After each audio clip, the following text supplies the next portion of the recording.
Yeah, my name is Cecilia Richu. By profession, I am a care manager in a nursing home. I'm a director of BINKNIVESSAVESLIVE REDBRIDGE. Today, we are going to discuss about London Challenge Poverty Network. It's about highlighting the level of poverty in, for example, in Redbridge. The government is going to cut the £20 from universal credit, and this is going to affect so many families. Money is one of the main trigger points because you're thinking about how am I going to survive? Then you're thinking about your own self-worth. It's like, you don't think you're letting everyone down because you're depending on such. People think it's a small amount, but it makes such a difference. We wanted to also highlight the awareness of what is causing the rise of knife crime. For example, in Redbridge, I can only talk about Redbridge where I live, but we were thinking the connection between the poverty and knife crime is very related. And we think that knife crime and poverty, they are closely related. Although it doesn't mean that because you're coming from a poor background, you're going to carry knife, or you're coming from a richer background, you're going to carry knives. But both the poverty and knife crime is very, very related. And that's what we want to tell the government. We need to do something from the root, not what the problem has been caused. We need to go grasp the roots of the knife crime, which is more related to the poverty. I'm Sam Terry, Member of Parliament for Ilford South. It gives me real pleasure to be here today to see fantastic community activists launching a new initiative on knife crime. This initiative, Bin Knives and Save Lives, the Ilford branch, is going to be something that's really important to our community. Too often as an MP, I get contacted by the police, I get contacted by our local authority about awful tragedies where young people have left their lives due to knife crime, due to being in fights, due to the use of knives that turn what could be smaller conflicts into much more brutal situations where people sadly lose their lives.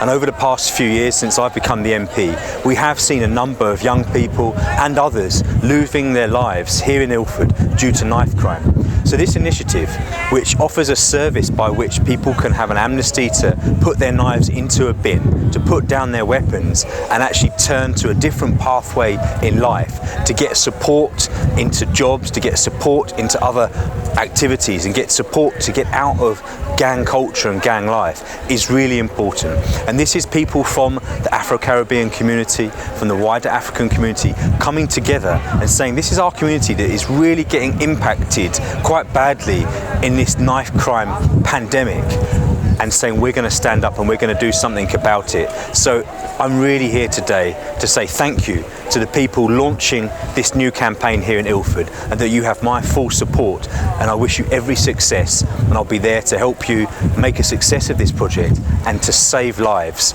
here in Ilford of our young people. All I would like to say, and I'd like to say mostly to all the youth, you know, this life is a good life. You don't need to die for anything. You need to work for yourself, and no matter how many times you get pushed down, you have to understand everything's in God's hands, and God and Allah will always look after you. A mother is always a backbone, and I appeal to all mothers, whether they be Somali or not, all mothers, back your children, see what they're doing, watch what they are doing, see if you give them the encouragement. It's not all about money. Life is about gearing them for a good life and to have a family and children, not to be behind bars. I know for a fact there are a good many youth of Somalis who've given up because they've had no support. Listen boys, there's more to knives, there's more to guns, there's more than you just waiting for the night time to come so you can raid this or raid that. Drugs is another thing. I mean, in my days this wasn't happening. Everybody thought about making their money and sending it to their families, and also making themselves respectable, nice, clean dress, and thought about that. It's not easy money when you go underground and do all this. All it does, it affects you later on in life, physically and mentally. Thank you very much for listening. So one of the things I want parents to be demanding of me as your legislator and your representative in Parliament is to say to me, I want you, Sam, to stand up to the government and demand more money for youth services, to look at how we better fund education, so the costs of education are not so prohibitive to young people, how we have more apprenticeships, both locally and nationally, that get people into good, well-paid, long-term work, that gives young people dignity and pride. Because it shouldn't be a situation where it's easier to make quick money selling drugs than it is to actually build a career that's going to last you the rest of your lifetime. And so my demand, and I know that I'll be backed by people in Ilford on this, is that the government needs to do far more. It's not just about more police on the streets. We need more youth workers on the streets. We need more jobs for our young people, and we need affordable education for our young people so that they can excel and succeed. And we need to have in place as well the support to get those people out of dangerous situations, out of gangs, out of situations where knife crime could take their life and actually go on to fulfill their potential. I have an advice for young men, special black young men. You know, learn to work together. That's collective performance, you know. I believe cooperation, collaboration should be in our agenda as a young man. So that's my advice.